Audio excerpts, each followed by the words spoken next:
बिस्मिल्लाहिर्रहमानिर्रहीम, अस्सलाम वालेकुम। अली सलमान जीटीवी के तमाम नाजरीन को जी स्पोर्ट्स के इस जश्न वर्ल्ड कप T20 में खुश आमदेद कहता है कि जहाँ पे रोज़ाना रात 11:05 पर हम इस महफिल को, इस बज़्म को सजाते हैं आपके लिए और उस दिन खेले जाने वाले मैचेस पर तबसरा और तज्जिया लेकर हाजिर होते हैं और बताते हैं आपको कि कोई टीम अगर हारी है तो क्यों कर हारी और अगर जीती है तो उसके पीछे क्या पॉजिटिविटी थी जिसकी वजह से वो उस मैच को जीतने में कामयाब हुई।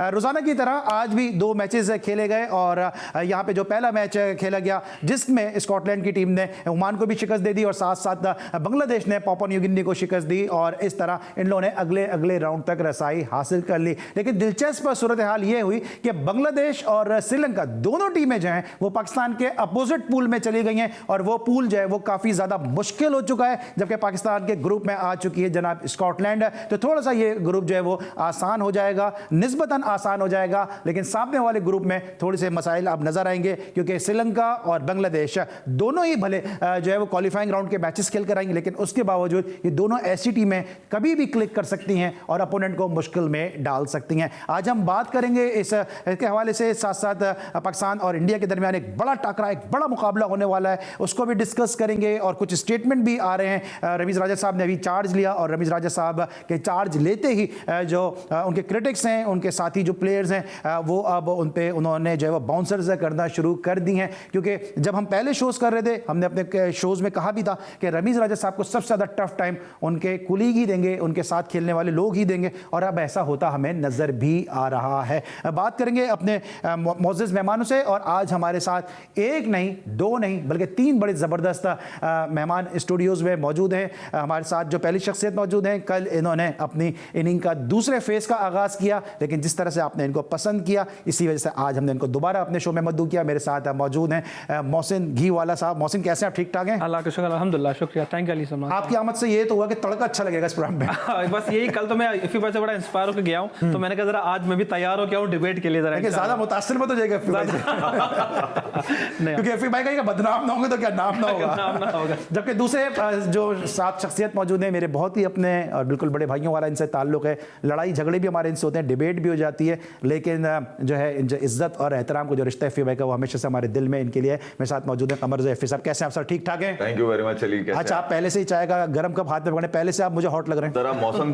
बदल रहा है ना तो खिंचाव आ रहा है, खिंचाव आ रहा है, तनाव आना चाहिए, तनाव तो बढ़ रहा है 24 की तरफ आ रहा है। चले, ऑल राइट है। जबकि जो तीसरी शख्सियत मौजूद है, आज ओमान की टीम जो है वो इस टूर्नामेंट से बाहर हो गई। मेरे साथ एक ऐसी शख्सियत मौजूद कि गुज़िश्ता शो में हमने आमिर कलीम को अपने शो में मदऊ किया था, जो स्टार ऑलराउंडर है ओमान की नेशनल टीम के। इस वक्त वो रिजर्व का हिस्सा है, स्क्वाड का हिस्सा नहीं है, लेकिन एक ऐसी शख्सियत है कि जिन्होंने ओमान के लिए क्वालिफाइंग राउंड के मैचेस भी खेले, ओमान की टीम को कोच भी किया, कराची में भी काफ़ी क्रिकेट खेली और अब ओमान से वापस आने के बाद कराची में जो है वो एक अकेडमी में कोचिंग के फ़राइज़ अंजाम दे रहे हैं। मेरे साथ मौजूद हैं मोहम्मद असलम। असलम, कैसे आप? ठीक ठाक हैं? ठीक ठाक अली भाई, बहुत बहुत शुक्रिया। कैसा लग रहा है आपको? ओमान की टीम खेल रही है, एक ख्वाब जो आप लोगों ने देखा उसकी ताबीर अब हो गई है।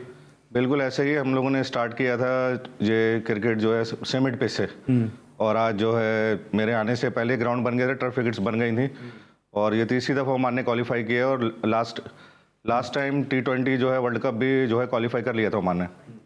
ऑलराइट, असलम, मोहसिन घीवाला और कमर इफ़ी से गुफ्तगू का सिलसिला जारी रहेगा। ज़रा एक नज़र डाल लेते हैं कि समरी ज़रा किस मैच की है जो तैयार है और बांग्लादेश का जो मैच है खेला गया और बांग्लादेश के मैच में क्या रहा। गुफ्तगू का आगाज़ करेंगे मोहसिन से और इनसे पूछेंगे मोहसिन से कि क्या रहा बांग्लादेश के इस मैच में।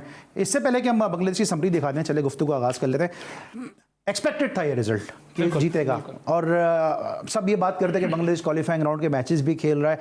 एक ऐसी टीम है जो एक प्रूवन टीम है, इसने भी न्यूजीलैंड को शिकस्त दी, साउथ अफ्रीका को हराया, उसके लिए क्वालिफाइंग राउंड के मैचेस खेलना डीमोरलाइज हो सकता है फैक्टर?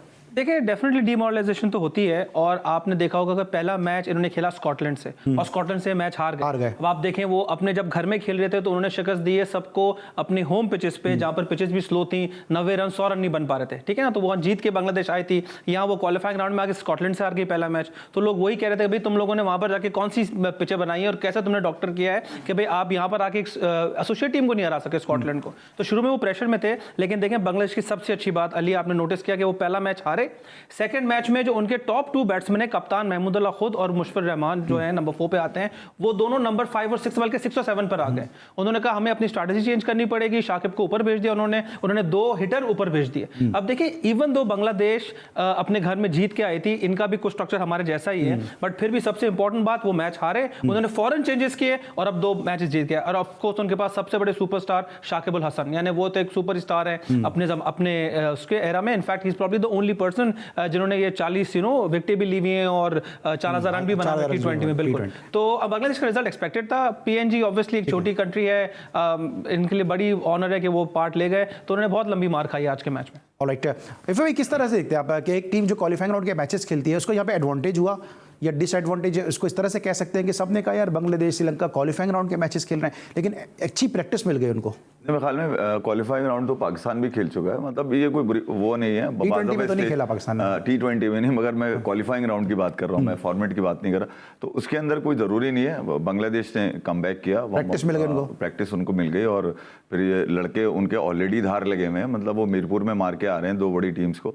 ठीक है, यहाँ पर थोड़ा सा टाइम लगा उनको एडजस्ट करने में, अब वो इन हो गए। अब असल तो मज़ा अब आएगा, जो अपने प्रोड्यूसर से पूछें किस ग्रुप में गए हैं। बता रहा हूँ सामने वाले ग्रुप में गए जिसमें ऑस्ट्रेलिया है, उसमें इंग्लैंड है, उसमें न्यूजीलैंड है। बता रहे थे मुझे कि उसमें ऑस्ट्रेलिया है, इंग्लैंड है, न्यूजीलैंड है, सॉरी न्यूजीलैंड नहीं है, साउथ अफ्रीका। इंग्लैंड तो न्यूजीलैंड हमारे साथ, तो मेरे ख्याल में वही हो गया, बहुत मुश्किल हो गया। मगर पाकिस्तान के लिए भी बड़ा आसान नहीं रहेगा। अगर स्कॉटलैंड इधर आया तो वो आपको पता है सख्त लोग हैं वो भी, और यहाँ पे आपको पता है निगल्स का बड़ा चक्कर रहता है। पाकिस्तान का जो मुश्किल मुझे नजर आ रही है ना, 24 को खेलेंगे, 26 को खेलेंगे, अफगानिस्तान से मैच है, तो इनके गैप कम है, ट्रैवलिंग ज्यादा है। 3 वेन्यूज पे पाकिस्तान को भगाया जा रहा है, 2 दफा शारजाह, फिर अब ये जा रहे हैं अबू धाबी, फिर आ रहे हैं दुबई। जबकि इंडिया को दूसरी तरफ देखें बड़ा रिलैक्स है, वो दुबई और शारजाह बस 2। भाई आपके पास अफगानिस्तान है, स्कॉटलैंड और आयरलैंड है, उनको तो हरा देंगे आप।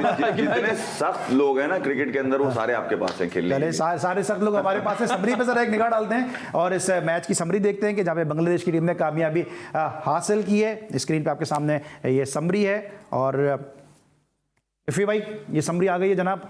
बिलाखिर 50 रन किए यहाँ पे महमूदुल्लाह ने और बड़ी ज़बरदस्त उन्होंने बैटिंग की। इसके अलावा शाकिब उल हसन है कि जिन्होंने 46 रन की निकली, 29 किए। दास ने 2 विकेटें हासिल की। वाला ने, बड़े अच्छा ऑलराउंडर है वैसे वाला, और बड़े मार्जिन से 84 रन से कामयाबी हासिल की है। स्पिन अटैक इनका बड़ा ज़बरदस्त है, और ये अगर बांग्लादेश कमबैक करेगा अपनी किसी भी मैच के अंदर तो वो स्पिनर से ही करेगा। शाकिब उनके पास इंस्पिरेशन है, पूरी टीम एडमायर करती है। महमूदुल्लाह अपनी फॉर्म में वापस आ गए, लितन दास भी आगे पीछे हो रहे थे, वो भी अब थोड़े सेट हो गए। तो बांग्लादेश एक मतलब चाइना बम नहीं होगा, ये पटाखा बन के चलेगा इस ग्रुप के अंदर। आप देखिएगा बड़ा मुश्किल हो जाएगा। अपसेट क्या वो आप देखिए कंफर्म करेगा वो अपसेट। अपसेट तो स्कॉटलैंड करके आई है ना, मतलब पार्टी स्पॉइलर तो होगा ना, फिर हो सकता है कि क्वालीफाई भी कर जाए, क्योंकि पाकिस्तान अपने जो लास्ट मैचेस है ना वो इन्हीं क्वालिफायर्स जो क्वालिफाई करके आए ना इनसे खेलेगा। तो ये ना हो कि पाकिस्तान कहीं फंसा हुआ हो मेन मैचेस। लेकिन एक एडवांटेज मौसम ये भी अच्छा है ना कि फिर मैं इस्लाम के पास भी जाऊंगा कि रन रेट पाकिस्तान को पता चल जाएगा जब आप थोड़ा एडवांटेज हमें हो जाएगा। नहीं, आई थिंक हमारे सारे मैचेस तीनों के आखिर में आपके पहले 2 मैच इंडिया और न्यूजीलैंड से वो आपके मुश्किल मैच है आपके राउंड के। उसके बाद आपके पास अफगानिस्तान है, स्कॉटलैंड है, आयरलैंड है। अल्लाह करे उस वक्त नौबत ना आए कि आपको रन रेट की जरूरत हो, आप वैसे ही जीत जाएं। लेकिन फिर भी इंडिया से जीत गए तो असलम फिर वैसे ही बल्ले बल्ले तो वैसे ही, और अगर हार गए तो फिर ये बल्ले वर्ल्ड कप वहीं खत्म हो जाएगा। बड़ी डूट है किसी से सूरत हाल है। अच्छा, आप खेले पापुआ न्यू गिनी के अगेंस्ट खेले आप लोग मैच?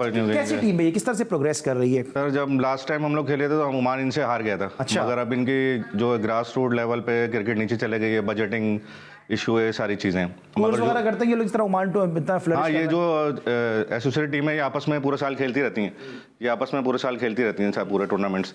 तो इनके टूर चलते रहते हैं, ये ओमान, यूएई में, आयरलैंड, स्कॉटलैंड, नामीबिया, नेपाल, ये सारे आपस में इनके टूर्नामेंट चलते रहते हैं। और जिस तरह ये फर्स्ट मैच की आप बात कर रहे हैं बांग्लादेश और स्कॉटलैंड का जो हुआ है, तो स्कॉटलैंड ने तो अपसेट, बहुत बड़ा अपसेट कर दिया, क्योंकि बांग्लादेश जो आई थी वो अपने उधर होम पिचेस से खेल के जीत के आई। उनको इन पिचेस का आइडिया नहीं था, क्योंकि मुझे पता है कि इधर बॉल ग्रिप होता है, इधर ऐसे शॉट्स लगती नहीं है कि आए छक्के मार। उन्होंने स्टार्टिंग में जो मारना शुरू किया, बड़ी हिट खेली, बाउंड्री पे आउट, बड़ी हिट खेली, बाउंड्री पे आउट, और स्क्वाड असलम आप तो इन पिचेस पे खेले, मुझे क्विकली बताएगा, ब्रेक पे भी जाना है। बांग्लादेश एशियन टीम है, स्कॉटलैंड की जो टीम है, स्कॉटलैंड की तो यूरोपीय टीम है, जाहिर सी बात है, तो बांग्लादेश से ज़्यादा अच्छा कैसे रीड कर गए वो? ओमान इसके साथ स्कॉटलैंड पिछले 4-5 साल से खेलता हुआ रहा है। हाँ। ओमान के अंदर इन पिचेस का उनको आइडिया है, पूरा यूएई को आइडिया है, ओमान जितनी आयरलैंड को आइडिया है इन पिचेस का।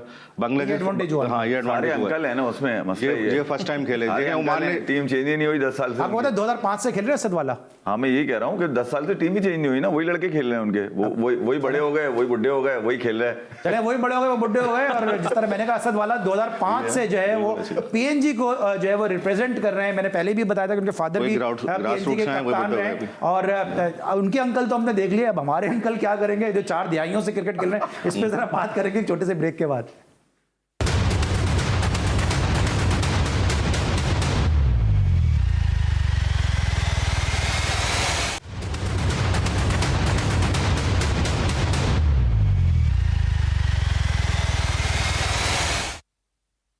Welcome back after the break. और ब्रेक पर जाने से पहले हम बात कर रहे थे पाकिस्तान के हवाले से कि पाकिस्तान किस ग्रुप में आ गया, और दूसरा जो ग्रुप है वो सडन डेथ ग्रुप हो गया है, और वहाँ पे ना सिर्फ बांग्लादेश बल्कि साथ साथ श्रीलंका की टीम ने भी रसाई हासिल कर ली है। पाकिस्तान के लिए निस्बतन आसानी होगी, लेकिन पाकिस्तान के जो बैटिंग कंसल्टेंट हैं मैथ्यू हेडन, वो इस हवाले से क्या बात कर रहे हैं, क्या वो सोच रखते हैं, आइए पहले उनकी गुफ्तगू सुनते हैं, फिर उनकी गुफ्तगू का पोस्टमार्टम करते हैं। Closely, I've been watching Indian cricket for some time. As I've just mentioned, I've more or less watched KL Rahul, for example, who's a major threat to Pakistan, grow up as a boy. Seeing his struggles with Test matches versus, his dominance in the shorter formats of the game. Seeing someone like Rishabh Pant with his cheeky smile and his brash nature and his beautiful vision for the game, watching how he's destroyed bowling attacks because he's got that opportunity and sees it that way.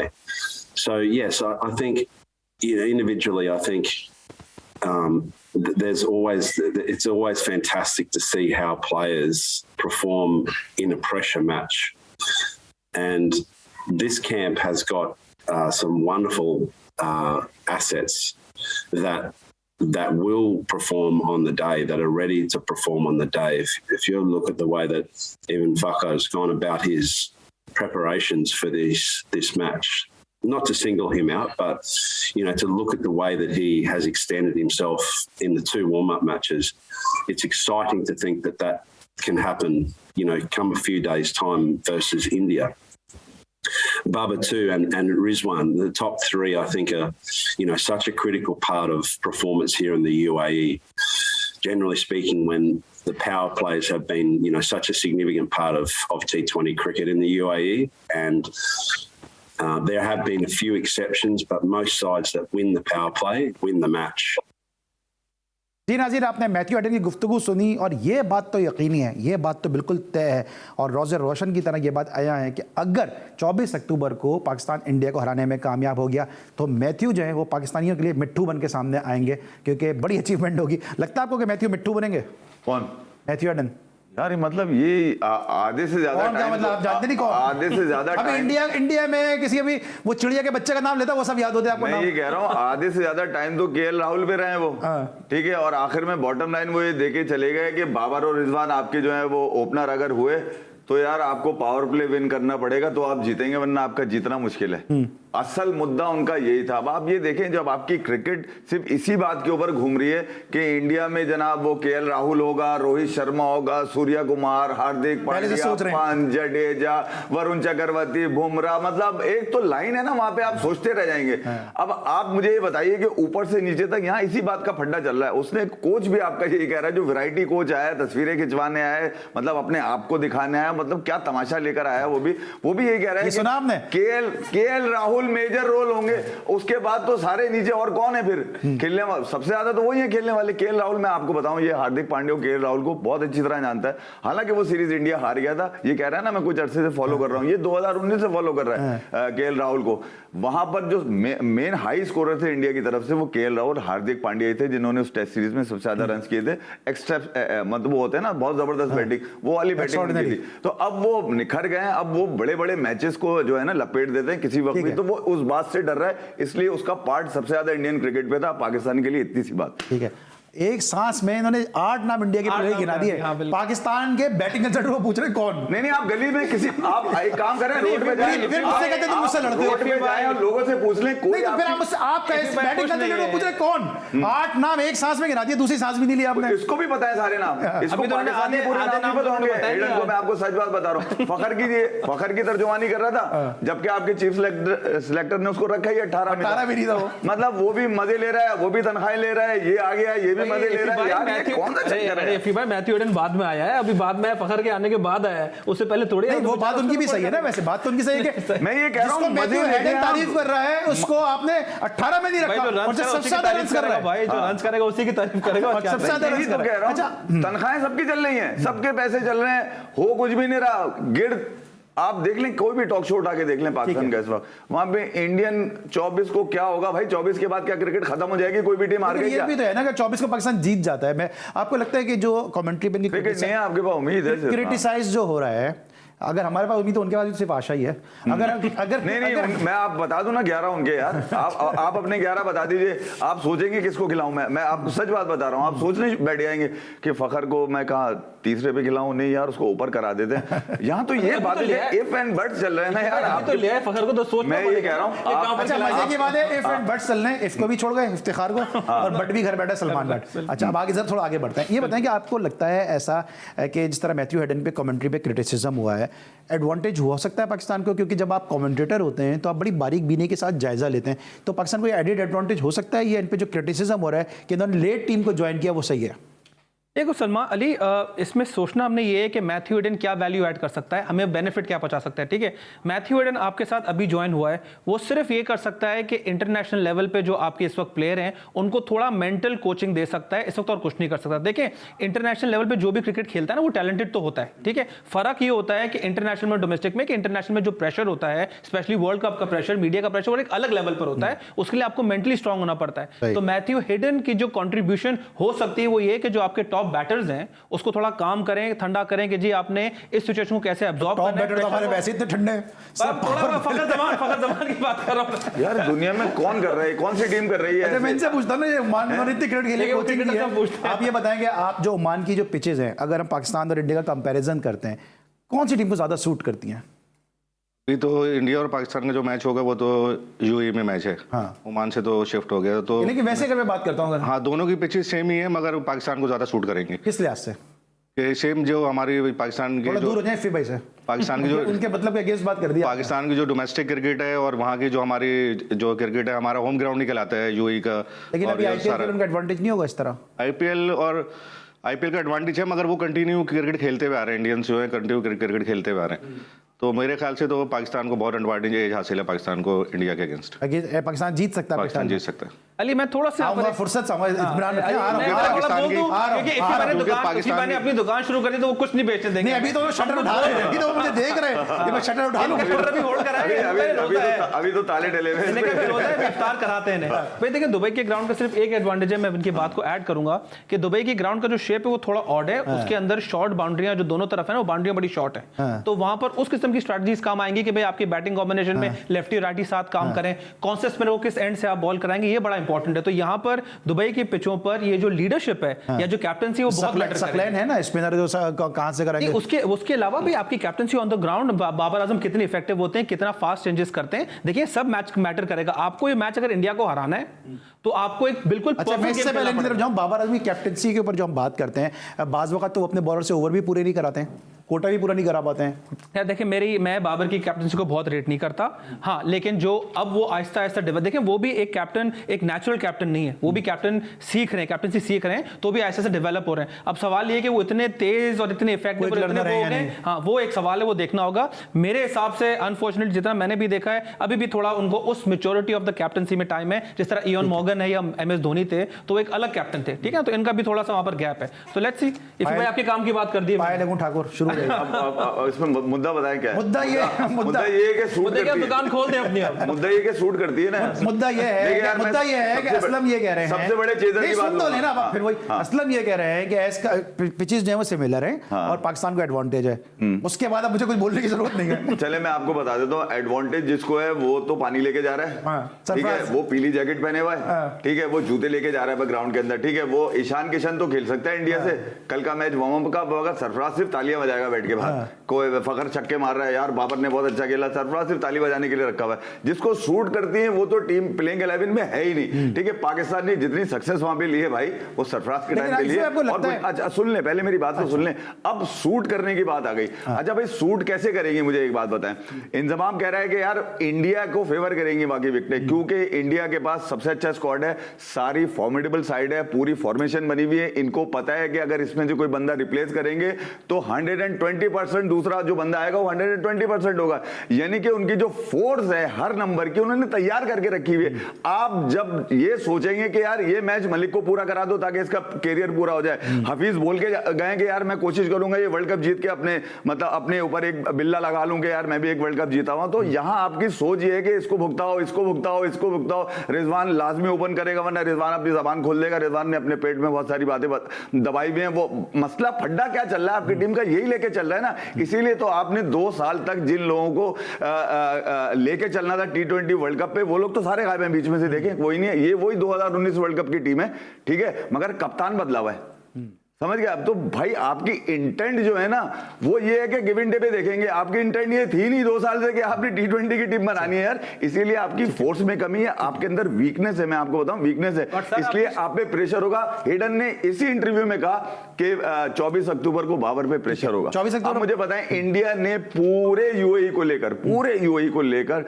एक ऐसा scenario वहां खींच दिया कि India जीत रहा है। तो सही तो बोला है, ये जो मेंटल प्रेशर है, सही तो कहा है इसने। मैं वापस आगे इस डिबेट को छेड़ता हूं कि सही का हेडन ने गलत का। आपके ख्याल में जिस तरह भी इन्होंने बोला, क्विकली मुझे बता दिएगा कि आपके ख्याल में पाकिस्तान को हैदर अली को नंबर 6 पे खिलाना चाहिए, शुएब मलिक को खिलाना चाहिए इस मैच में? टेंस मैच होगा और आसिफ अली, हैदर अली या फिर शुएब मलिक, किसकी जगह बन रही है? अब शुएब मलिक तो खेलेगा और इनको जो है डोमिनेट करने के लिए आसिफ या हैदर में से एक किसको चांस लग रहा है? मेरे ख्याल से हैदर को खिलाना चाहिए। हैदर को खिलाना चाहिए। ऑलराइट, हमारे जो कोच हैं जनाब ओमान के, कोचिंग भी की उन्होंने, ओमान के लिए इंटरनेशनल क्रिकेट भी खेली। इनका ये कहना है कि यहाँ पे हैदर अली को खिलाना चाहिए। लेकिन इफ़ी भाई बैठे तो थोड़ा सा मैं भी फ्लेवर ले लूँ। आंकड़ों के अनुसार ऐसा लगता है कि आसिफ अली खेलेंगे। मिलते हैं एक छोटे से ब्रेक के बाद।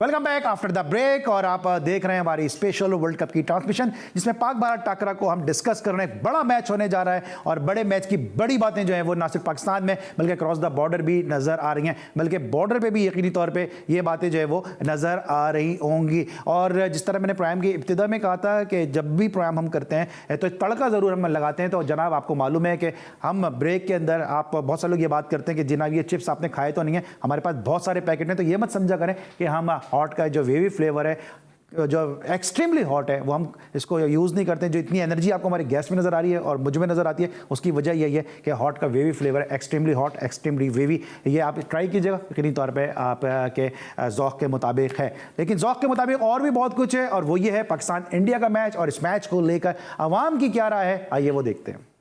काफ़ी मुद्दत बाद जो है इंडिया के साथ हमारा जो टाकरा होगा, तो एक जोश जज्बे के साथ हमारी टीम सामने आएगी। तवक्कुआत तो बाबर आज़म से है कि वो जो बेस्ट प्लेयर है पाकिस्तान का और दुनिया का बेस्ट प्लेयर है, तो स्कोर भी अच्छे करेंगे और रवायती हरीत को जो है धूल चटाने में बहुत खुशी होगी इंशाल्लाह। सबसे प्यारा मैच जो है पाकिस्तान और इंडिया का, हमें इंतज़ार रहता है कि क्योंकि मुखालिफ टीम है हमारी, तो हम ये तवक्को करते हैं कि पाकिस्तान को हमारी तरफ से मतलब अच्छा खेलना चाहिए। पाकिस्तान के लिए वो उनको हरीफ टीम के लिए हरीफ टीम को हराना चाहिए, इसी में हमारी खुशी है।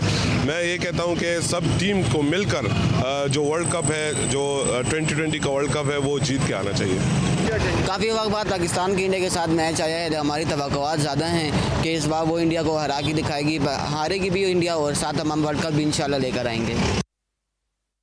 जी नाज़रीन, आपने पाकिस्तान की आवाम की राय सुनी और इस तरह इफ़ी भाई बार बार कहते हैं कि उम्मीद है, तो आवाम पूरी तरह से उम्मीद है। और इफ़ी भाई ये कहते हैं कि जी मैथ्यू हेडन परेशान है 24 को लेके, लेकिन विराट कोहली तो अभी से वो रॉन्ग नंबर कहते हैं कि वो रॉन्ग की शर्ट पहने बैठे हैं। क्या रॉन्ग नंबर है? नहीं, वो ब्रांडिंग है मेरे ख्याल में। और विराट ने सबसे अच्छी बात, हर चीज़ आप कहीं ना कहीं ले आते हैं घुमा के। नहीं, वो रॉन्ग पहने हुए, अभी अगर पाकिस्तानी पहनता कहते हाँ ये रॉन्ग नंबर, देखो इसने पहन ली रॉन्ग नंबर। तो मेरे ख्याल में विराट बैठ गए थे दूसरे मैच के अंदर ही। इनसिक्योरिटी उनको कोई भी नहीं है कि उनके नीचे कोई अच्छा बल्लेबाज है तो वो लाजमी खेलेंगे, तो इनसिक्योरिटी उसको नहीं है। 70 सेंचुरियां मार दी, 70 साल लगेंगे उस किसी को भी वहां तक पहुंचने में, मैं आपको ये भी बता रहा हूँ। क्योंकि ये बिल्कुल ही आप खुद भी सोच सकते हैं कि 70 सेंचुरियां, वरना ज़हीर अब्बास की टूटी आती है अगर बहुत आसान होती माननी तो अब तक।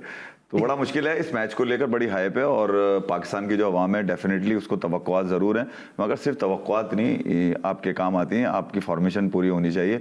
आपको अवाम को भी नहीं पता कि कौन खेलेगा। सब लोग कह रहे हैं बाबर आजम जिताएगा, भाई एक खिलाड़ी थोड़ी खेलेगा, 11 खेलेंगे, ठीक है। हसन के पिटने पे लोगों में बड़ा अफसोस पाया जा रहा है। उम्मीद थोड़ी सी गिरी है। देखिए यार, मुझसे भी अगर आप पूछेंगे ना टीम में अगर पैशन है तो यार 2-3 खिलाड़ी ऐसे हैं जो बिल्कुल पैशनेट आपको नजर आएंगे। आमिर को आपने लेना था, उसमें पैशन है, वो इंडिया के खिलाफ आपको बड़ा कोई मार्का करके दिखा सकता था, क्योंकि एक आती है जोश, एक जज्बा निकलता है उसके अंदर, वो चीजें आती हैं। और फखर है, बाबर है, हसन, ये आपके पास आता हूं। असलम जरा बताइएगा कि अगर आपने इन पिचेस को देखा हुआ है, जिस तरह भी हम बात करेंगे ओमान और यूएई की जो पिचेस हैं मोर और लेस सिमिलर हैं, जो टीम टॉस जीतेगी क्या करना चाहिए आपको? क्या बैटिंग करनी चाहिए या पहले जो अपोनेंट को अंदर डालना चाहिए?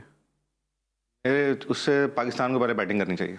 चेसिंग में जिस तरह का जो मैं बैटिंग ऑर्डर पाकिस्तान का देख रहा हूँ, पाकिस्तान अगर फुल डोमिनेट करता है तो 180-90 करता है तो इनके इंडिया के लिए मुश्किल हो जाएगा। जो इंडिया की बैटिंग हमने देखी है, जिस तरह आसानी के साथ स्कोर चेस करना है, आपको लगता है देखते हुए पाकिस्तान उनको बैट चेस 24 तारीख का जो डे है वो अलग होगा, अलग पिच होगी और सारी चीज़ें, वेदर, उधर बहुत सी चीज़ें देखी जाती हैं। तो मेरे ख्याल से पाकिस्तान को फर्स्ट बैटिंग करनी चाहिए। और आपको पता है हमारी हिस्ट्री चेसिंग में थोड़े कमजोर है, ठीक है। मोहसिन, आपको क्या लगता है कि जिस तरह इंडिया ने चेस किया, जिस तरह असलम कह रहे हैं कि उनको चेस कराना चाहिए, आपको लगता है पाकिस्तान ये लेगा इस तरह का चैलेंज कि उनको पहले चेस कराएगा, या आपको लगता है कि पहले उनको खुद बैटिंग कराएगा? देखिए, जो परेशान कौन बात ये है कि हमने पिछले मैच में देखा, हम एक्चुअली इफ़ी भाई से कल भी बातचीत चल रही है, हम बैटिंग कर रहे हैं। एक्चुअली आपने साउथ अफ्रीका के खिलाफ 190 रन कर दिए थे, आपकी बॉलिंग ने आपको वही मैं कह रहा, अलार्मिंग साइन तो हुआ है, बॉलिंग ने आपको हरवा दिया है। और आपकी स्ट्रेंथ टेक्निकली आपकी बॉलिंग है, बिकॉज हम तो कहते हैं हमारे बैट्समैन ही नहीं है अगर सोचा जाए। अच्छा, साउथ अफ्रीका वाले मैच में भी उनको लास्ट 3 या 4 ओवर में 50 रन चाहिए थे, तो उनको बड़ा मुश्किल हदफ चाहिए था। उन्होंने लास्ट ओवर में 19 मारे, उससे पहले 17 मारे। खतरनाक पॉइंट, मुश्किल पॉइंट आपकी बॉलिंग है, दिस इज द स्ट्रगल। तो मेरे हिसाब से देखें, अगर आपने हराना है इंडिया को तो आपको एक परफेक्ट गेम खेलना पड़ेगा। जिस तरह से अब मैं रिपीट करूंगा पुरानी बात चैंपियंस ट्रॉफी का, वो आपका एक परफेक्ट गेम हो गया था कि आपने रन भी बहुत कर दिए और आपने शुरू में उनकी विकेटें भी निकाल दी। तो वो बड़ा इंपॉर्टेंट है कि वेदर हम पहले बैटिंग करें या हम बॉलिंग करें। टू बी ऑनेस्ट, हमें वो एक परफेक्ट गेम खेलना पड़ेगा बोथ बैटिंग और बॉलिंग के शोबे में। अली, एक और बात करूंगा, T20 आपको पता है एक बहुत ही छोटा कंडेंस गेम है। उस दिन एक इनिंग या एक अच्छी परफॉर्मेंस आपको पूरा मैच चेंज कर जाती है। तो again unfortunately I am not looking at the team as Pakistan. मैं कह रहा हूं कि यार कोई इंडिविजुअल को चल जाए, उस दिन उसने बड़ा रन कर दिए, कोई एक बॉलर का चल गया, दो इफ़ी भाई का गुस्सा और इफ़ी भाई की जो नाराजगी वो सही है ना कि हम इंडिविजुअल पे जा रहे हैं। आप आमिर की बात कर रहे हैं, नहीं, इनकी बात सही है। इफ़ी भाई, देखिए इफ़ी भाई गलत नहीं कह रहे, खैर बहुत ज्यादा सही भी नहीं कह रहे तो मैं सपोर्ट, लेकिन वो गलत नहीं कह रहे। बट देखिए, ये अगर आप सारे हमारी विन्स उठा के देखें पिछले 10 साल की, जो आपने चैंपियंस ट्रॉफी जीती, जो आपने T20 वर्ल्ड कप जीता, वो इंडिविजुअल परफॉर्मेंसेस थी। आफरीदी ने T20 वर्ल्ड कप जितवाया। लेकिन चैंपियंस ट्रॉफी तो यही होता है ना कि आप एक दो छोटी-छोटी एक दो परफॉर्मेंसेस होती हैं, फिर वो न्यूक्लियस के जिस तरह ऑर्बिट होता है ना उस तरह रिवॉल्व करते हैं ना उसके। नहीं, but what I am saying कि हमारा फर्क ये है कि हमारे जो परफॉर्मर है ना वो 1 या 2 प्लेयर ही हैं। इंडिया जैसी टीमों के पास 10 परफॉर्मर है, उनमें से 10 में से कोई भी एक चल जाएगा। फर्क ये है। तो हमारे पास जो परसेंटेज है परफॉर्मर की बड़ी कम है, यानी आपके 2-3 प्लेयर हैं, उन्होंने कुछ परफॉर्मेंस दे दी तो दे दी, वरना फिर बैड लक। ये बड़ा हसन अली का पिटना जो है अलार्मिंग साइन है, आपको लगता है? बिल्कुल है, और यकीनन कहीं ना कहीं घपला जरूर चल रहा है। मैं आपको बताऊं, हसन कोई मतलब एक ऑर्डिनरी बॉलर नहीं है कि हसन 20 रन से, असल में तो 22 रन खाए ना उसने, चाहिए 19 थे, खाए 22 रन है। हसन कोई ऑर्डिनरी बॉलर नहीं है, भले वो प्रैक्टिस हो, भले वो गेम हो या फर्स्ट क्लास हो या परफॉर्मेंस देता हुआ वो ऑर्डिनरी बॉलर नहीं है। उसके एग्रेशन में नजर आता है ना, देखिए क्रिकेटर के अंदर नजर आता है, वो प्लेयर उसका नजर आता है। फखर में आपको नजर आता है, याद है आपको फखर नहीं 2 महीने पहले एकदम उसको अंदाजा था ना कि यार अब मोनोपोली चल रही है टीम के अंदर, तो उसने खुद ही कह दिया कि मैं किसी भी नंबर पे खेलने को तैयार हूं। यार तू दुनिया का टॉप बैटर में आ रहा है, ठीक है, तू मतलब इंडिया के खिलाफ सेंचुरी कर रहा है, तू पाकिस्तान का टॉप बैटर है, तू कैसे खुद फैसला कर सकता है कि मैं किसी भी नंबर पे खेलने को तैयार हूं? इसका मतलब है कि कहीं ना कहीं मसाइल हैं। आपने साल भर में सारी चीजें ऊपर नीचे करी हुई हैं, मगर अब भी अगर आप देखते हैं तो बबूमा ने कल बताया कि बाबर एंकर रोल क्या होता है, और डूसन ने जो शॉट्स खेले ना भाई, इस क्रिकेट की डिमांड कर रहे हैं रमीज राजा। वो कोई रिवायती शॉट नहीं मारे के सामने मार दिया, इधर मार दिया, वो कोई वेरिएशन ही डिफरेंट है। मतलब वो इस गेम की जो रिक्वायरमेंट है ना, जिस तरह से हार्दिक पांड्या मारता है, जिस तरह से दुनिया की दीगर लीग में 100 में आपने देखा होगा कुछ शॉट्स ऐसे थे, जिस तरह आपका ये मारता है, क्या नाम है, शोएब मकसूद, जो इंजरी की वजह से नहीं आ सका फ्लिक। मतलब यार एक डिफरेंट एक चीज नजर आती है कि यार ये इस फॉर्मेट की खूबसूरती इन्हीं शॉट्स के अंदर, अनफॉर्चुनेटली आपके पास कोई भी नहीं है ऐसा। नहीं, मैं बिल्कुल अग्री करूंगा। T20 का जो गेम अब हो रहा है वो शॉटें ही अलग हैं। यू नो, जो अब जो स्टैंडर्ड रिवर्स स्वीप, तो अब तो एक स्टैंडर्ड शॉट हो गया। वो तो पहले हम जब नया नया था हम कह रहे हैं कौन सा शॉट केवन पीटरसन ने खेल दिया, अब तो ये स्टैंडर्ड शॉट है ना। आप तो इस वक्त यानी कि जो AB डिविलियर्स ने सिखाया है 360 डिग्रीज, अब तो गेम ही वो रह गया है। और ये जैसे ड्यूसन की बात करें, ड्यूसन ने हमेशा हमारे आड़े आया है, छोटे मैचों में उसने हमें बड़ा मारा, बिकॉज वो तो है बड़ा aggressive player. This is one thing जो मुझे वरी कर रही है हमारी टीम के पास, कि हमारी टीम के पास वो कौन प्लेयर है जो कंसिस्टेंटली छक्के मार सकता है। कौन मार सकता है कंसिस्टेंटली? आप तो एज ए कोच पे पूछ रहा हूं, कौन मार सकता है? जो नजर आ रहा है फखर जमान और हैदर अली। लेकिन हैदर का मुझे नहीं लगता चांस निकला है। हैदर अली मुझे नहीं लगता फाइनल 11 में होगा, कि जिस तरह सिफी भाई भी कह रहे हैं, हम सबको एक वाइब्स आ रही हैं कि आसिफ अली के साथ शायद जाएंगे। तो आसिफ अली भी आपके पास जो है, आपको लगता है इतना कैपेबल है कि इंडियन बॉलिंग को झेल सके वो? अगर आसिफ अली 20-25 रन जो बना लेता है तो हम पाकिस्तानी टीम के लिए फायदा है, क्योंकि ये मॉडर्न क्रिकेट जो है, जिस तरह इन्होंने बोला कि 360 में 360 वाला हमारे पास प्लेयर कोई भी नहीं है। तो हमारी छोटी छोटी परफॉर्मेंस काउंट होंगी, कि ऊपर पावर प्ले में बाबर पाकिस्तान इस मैच में अच्छा करेगा। हाँ, इंशाल्लाह। ठीक है। इफ़ भाई आमिर की आपने बात की, आमिर का अगर आप स्टैट्स चेक करें तो आमिर के स्टैट्स T20 में भी उसने जो है वो आखिरी 5 मैचेस के अंदर कोई उसकी 5 विकेटें भी नहीं है, ठीक है। और इसके अलावा उसने ओवर का कोटा भी कुछ मैचेस में पूरा नहीं किया। उसके बावजूद आप भी ये बात कर रहे हैं, वसीम अकरम भी शायद आमिर को ही लेकर रमीज राजा से नाराज़ हैं। फिर अभी जल्दी से ऐड कर लीजिएगा कि उसमें इंतजाम भी कह रहे हैं, हमारे पास ऐसा प्लेयर नहीं है। तो जिम्मेदार तो सारे यही लोग हैं जो सिलेक्शन कमेटी के अंदर हैं और की पोस्ट पर हैं पाकिस्तान क्रिकेट बोर्ड में। लेकिन 2 लोग मिस कर रहे हैं इस स्क्वाड को, एक शर्जील और एक आमिर। इन दोनों का होना इंतहाई ज़रूरी था, खासतौर पर इस इवेंट के अंदर, जहां पर आप इंपैक्ट जब तक आपका नहीं होगा ना, टीम का एक इंपैक्ट होता है बगैर खेले। जैसे आपने इंडिया से मुकाबला करना है तो आप ऊपर से नीचे तक देख रहे हैं, अबे खत्म ही नहीं हो रहा है ये तो। जबकि आपके पास दुनिया का हर बड़ा आदमी कह रहा है कि बाबर को आउट कर लो, फारिग हैं, बाबर को आउट कर लो, फारिग हैं। और आपने देखा होगा बाबर को आउट किया उन्होंने सऊदी अरब के खिलाफ, नीचे के लोगों ने रन कर दिया, क्योंकि वो सर्वाइवल गेम खेल रहे हैं अपना। सर्वाइवल गेम है, एडवांटेज भी तो सकता ही है। नहीं, ये सर्वाइवल गेम के लिए गए हैं ना ये लोग, ये सब ग्लोरी के लिए गए हैं वहां पे। इनमें से कोई भी खिदमत करने के लिए नहीं गया हुआ इस फॉर्मेट की, ये सब ग्लोरी के लिए ढूंढने के लिए गए हैं। इसीलिए ना हैदर अली है, ये तो क्रिकेट खेलते हैं, ये तो खुद कह रहे हैं, पूरी आवाम कह रही है हैदर अली को रखो, पूरी आवाम कह रही है शर्जील को रखो, हर कोई कह रहा है आमिर होना चाहिए। सुने ना, हर कोई तो कह रहा है। वसीम अकरम भी शायद आमिर को लेकर नाराज है, लेकिन रमीज भाई की तो जीरो टॉलरेंस पॉलिसी है ना अगेंस्ट फिक्सिंग। और उन्होंने मेरे ही शो में कहा था कि इन प्लेयर्स के तो कटआउट भी स्टेडियम के बाहर नहीं होने चाहिए। पर तो फिर क्या कर सकते हैं, अल्लाह ही हाफिज है। फिर आपको लगता है आप भी मुत्तफिक हैं कि शर्जील को नहीं, भाई वो बात कर रहे हैं जो मैं कब से कह रहा हूं कि अल्लाह ही हाफिज है, यानी कि हमारी जो है ना वो एक तो अल्लाह पर डिपेंडेंसी है, और अल्लाह तो है, लेकिन चने दुआ के साथ दवा भी तो करें, चने मंगाएं, दुआ करें, वजी करें। फिर वही बात आती थी घूम फिर के, हमें इतना डोमेस्टिक कराने का क्या फायदा अगर कोई प्लेयर ही आमिर जैसा। धोखा है, डोमेस्टिक एक धोखा है, क्योंकि आप तो पाकिस्तान के चैंपियन है डोमेस्टिक के, ठीक है। मैं अपनी रहनुमाई लेता हूँ डोमेस्टिक की, खासतौर पर अगर किसी प्लेयर को मैं देखता हूँ तो अली, आपको याद होगा, आपको फोन करता हूँ कि अली कब से खेल रहा है, कैसा है, तुमने देखा होगा। तो देखें यार, पाकिस्तान के डोमेस्टिक को अगर आप वैल्यू कर रहे होते ना, तो भाई ये जैसे प्लेयर बाहर भी नहीं जाते। क्या डोमेस्टिक में क्या फ्लॉस क्या हमारे? आप चले आपकी मौजूदगी का फायदा। फयाज बट बॉलिंग कर रहा है ना, वो माना होता 2010 से। क्या मसले हैं यहाँ पे डोमेस्टिक में? सर सिलेक्शन, सबसे पहले तो सिलेक्शन का मसला है। कि जो लड़का ग्रास रूट लेवल से परफॉर्म करके वहां तक पहुंचता है, फिर उसकी वो सिलेक्शन होती नहीं है। जो मैं अपने ज़माने की बात बता, अभी का तो, और जिस तरह इन्होंने बोला, मैं इनकी बात को सेकंड करूंगा, ये सिर्फ धोखा है कि परफॉर्म कोई परफॉर्म वाले यहाँ बैठे हुए हैं और बगैर परफॉर्मेंस वाले दुबई में बैठे हुए हैं। चले, thank you so much Aslam, thank you so much एफी भाई, thank you so much Mohsin, आप हमारे साथ मौजूद थे आज। अली दुआ करेंगे हम भी, बिल्कुल सब दुआ करेंगे। आज के लिए बस इतना, इंशाल्लाह कल रात एक दफ़ा फिर होगी आपसे मुलाकात। अपना बहुत ख्याल रखिए, अल्लाह हाफिज़।